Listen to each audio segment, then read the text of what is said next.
In today's automotive industry, you can't really call yourself a manufacturer, a successful manufacturer, unless you have a couple of SUVs and a couple of crossovers in your brand's offering. Therefore, even the most unsuspecting brands are working and have been working on SUVs. We've seen them from Bentley, we've seen them from Rolls-Royce, and now in late 2019, Aston Martin unveiled the brand new Aston Martin DBX.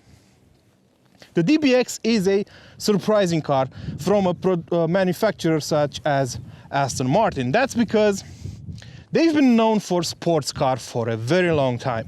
And creating such a car is a challenge, not only because of the things required to put it in production, but also because of the brand perception. People know Aston Martin and know the brand for its Vantage models, for its DB models, and adapting that design to an SUV shape was definitely a challenge, but I think they pulled it off. You'll notice familiar trademark design cues on this car. For example, the huge grille up front looks just like the one on the DBS, on the DB models. It's very big and has a huge role in keeping the engine under the hood cool. This is, according to Aston Martin, the largest grille ever made on a production car of their own. And it really is impressive in person, but it works because this car is huge. The headlamps are also very familiar and have a familiar shape. You'll notice them instantly. You will instantly recognize this car as an Aston Martin. And if you have any problems with knowing what brand this car is, you also have a badge over here. In this case, this is an optional carbon fiber badge that costs about 10,000 euros. The color, I don't really remember its name, but it feels like a chameleon color. It changes its hue depending on the sunlight and depending on the angle you are looking at it from.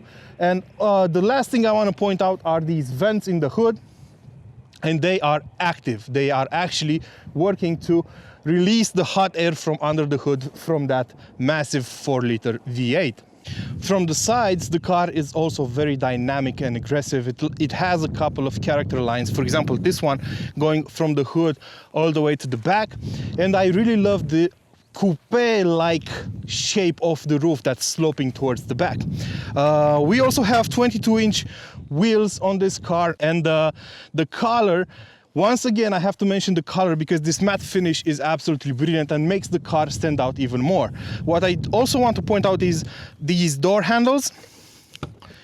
They are, you know, we've seen them before, but they fit flush into the doors. And we also have frameless windows, which is a nice touch, but that means you cannot get soft closed doors on these models. Around the back we have a very short overhang, so the distance from the wheel to the back of the car is very short, and we have a design that reminds me of the Porsche 911 and the ducktail. Not everyone loves this design, but I think it actually works in person. In pictures it might seem a bit off. We also have an LED strip going from side to side, and of course the Aston Martin badge over here and the name of the company in carbon fiber. We also have a huge diffuser over here, all done in glossy black, and real tailpipes that are actually getting really hot whenever you push this car. One last design element is the spoiler on the top of the tailgate, which is supposed to add downforce at higher speeds, but also because of this shape, you don't really need a wiper for the rear window, because according to Aston Martin, the raindrops will simply be evacuated by the air thanks to this design. Up front, the same Aston Martin feeling exudes from every single part of the car. The materials are impeccable and there is plenty of room for people of all sizes, excepting maybe if you're an NBA player, but regular people, not that kind of tall people, will fit inside no problem. You can find your preferred driving position rather easily. The seats are adjustable in a myriad of ways, so that wouldn't be a problem. The driving position itself is a bit lower than you would expect on an SUV, but still high enough to allow you to see the road ahead rather easily. It's a commanding position if you want to put it that way. So as I said, the materials are perfect. You have leather everywhere on the dash with contrasting stitching, both on the top and on the lower part of the dash. You have wood on the center console. You have leather on the seats, of course, leather on the seat support, leather on the center console's lower part, and thick floor mats, as you would expect from a reputable British company. The seats are comfortable and stiff at the same time, because I think everyone would expect them to be rather stiff. This is a sports SUV after all, but they are ventilated and heated, and they offer great comfort overall. And I love the fact that they have the Aston Martin badge embossed in the headrests. I don't like the fact that the headrest is not adjustable, but I guess I can live with it. So in terms of practicality, pretty huge door bins. The infotainment screen is generous, but not really easy to use. You have to use this rotary dial over here and this touch sensitive surface, because this is an Mercedes-Benz older system. This is the command system from Mercedes-Benz, because Mercedes-Benz has some shares in Aston Martin. So it's a system that works, but it's not exactly the best in the business right now. I would have liked to have this screen with a touch sensitive surface so that I can use it easier. One last thing I should point out is these are the gear select buttons, if you will. Normally you would say gear shift lever, but this is not a lever and it's not a shifter. So these buttons allow you to choose the direction you are going to. And we have a massive start-stop button over here, which pulsates red whenever you press the gas pedal, so that you know where to press in order to start the engine. It really looks great at night. Inside, the Aston Martin DBX is quite spacious. It's a rather large SUV, so that shouldn't really be a surprise. But the fact that the roof has a sloping line towards the back usually means that the headroom is limited in the back of these cars, but it's not the case here.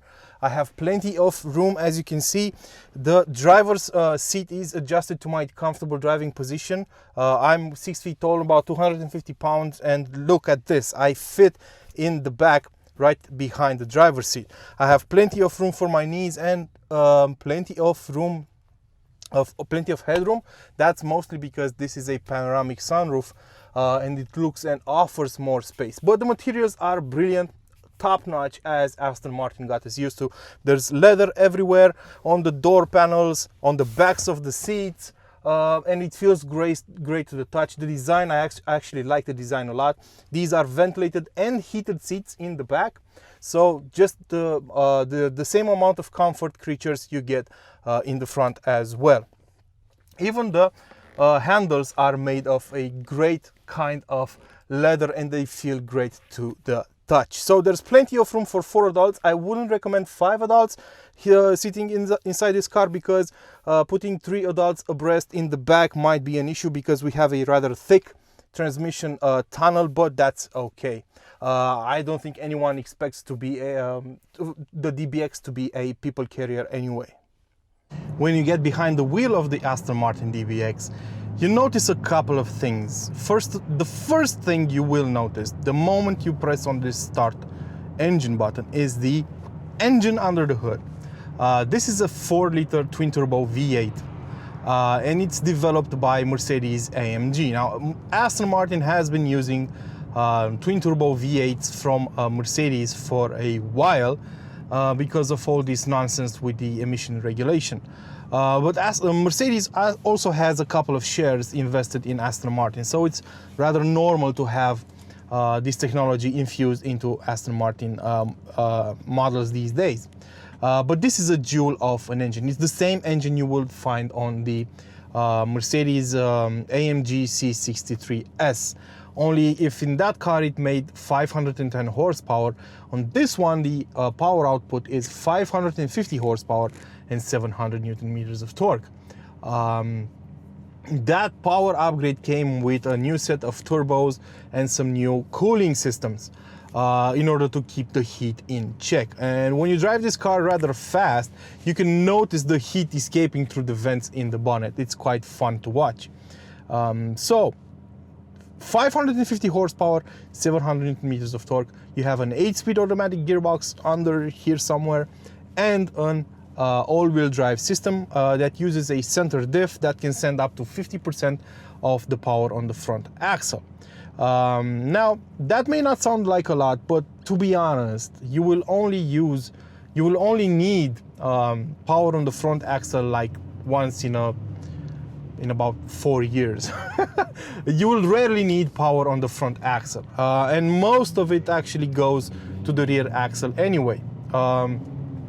So this car was set up to be rather sporty, but somehow Aston Martin also wanted it to be usable off-road, and to that end you have a couple of driving modes to help you out.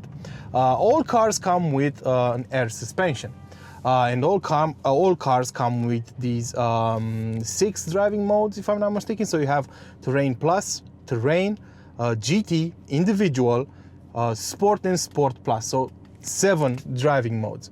When you enter Terrain or Terrain Plus driving modes, they set your car up in order to be usable off-road. That means they will raise the suspension by about 5 centimeters, 4.5 to be more precise, in order to allow you to grapple with some proper off-road. But I think 99% of the people will never take this car off-road, and if this car will ever see mud, it will most likely be because the owner is curious about its capabilities in that kind of a scenario. But it's nice to know that you have this option if you wanted to. Now, shifting back to Sport mode or Sport Plus mode brings out the sporty nature of the car. Now, Aston Martin is known as a sporty brand, and this SUV had to have that DNA infused into it. The fact that this car rides on a special platform developed specifically for it, the fact that it's not the same shared platform with any other car helps it out a lot. And of course, this is a hint at the Bentley Bentayga that shares a lot of its underpinnings with cars from the Touareg up to the Cayenne and the Audi Q7 and Q8. So lots of similarities over there. In this case, that's not happening. This car uses a bespoke chassis, and it is handmade in Wales, which is yet another nice touch. Actually, when you open the hood and look at the engine, you have a plaque over there that says who inspected the engine and assembled it last, and in this case it's John Davis. My hat is tipped for you, John, because you did an amazing job. In Sport and Sport Plus mode, coming back to the driving modes, you actually can drive this car really fast. There are a couple of tricks under the hood to help you out. For example, you have a 48-volt electrical system that uses electronic anti-roll bars that keep you flat whenever you go into a tight bend. And they work. This car is incredibly flat through bends, even though the weight of the car is 2.4 tons. But you couldn't be able to say that with confidence that it's over 2.1 tons just by driving it, because this system sends up to 1400 Newton meters of torque to each axle to keep the car in check. And it's actually absolutely brilliant. But you do feel the weight of the car. I have to be honest here. 2.4 tons is not, it's nothing to scoff at. So the way you're gonna feel this weight is in bends.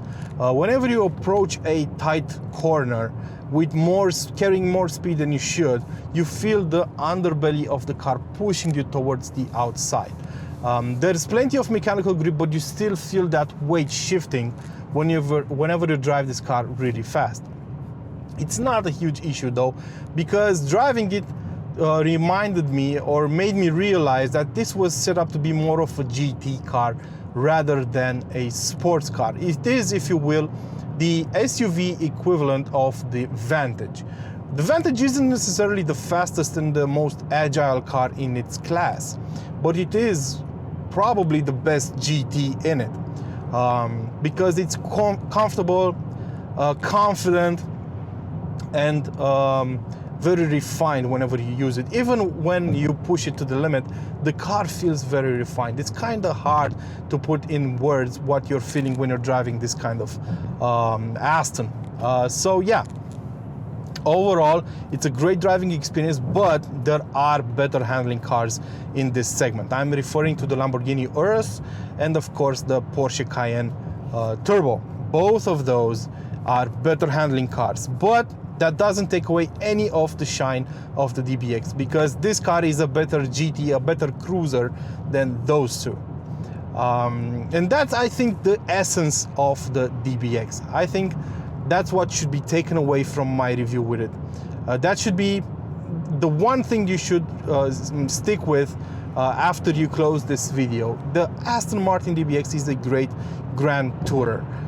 It's a great car for you and 2 or 3 of your friends or your family for extended trips.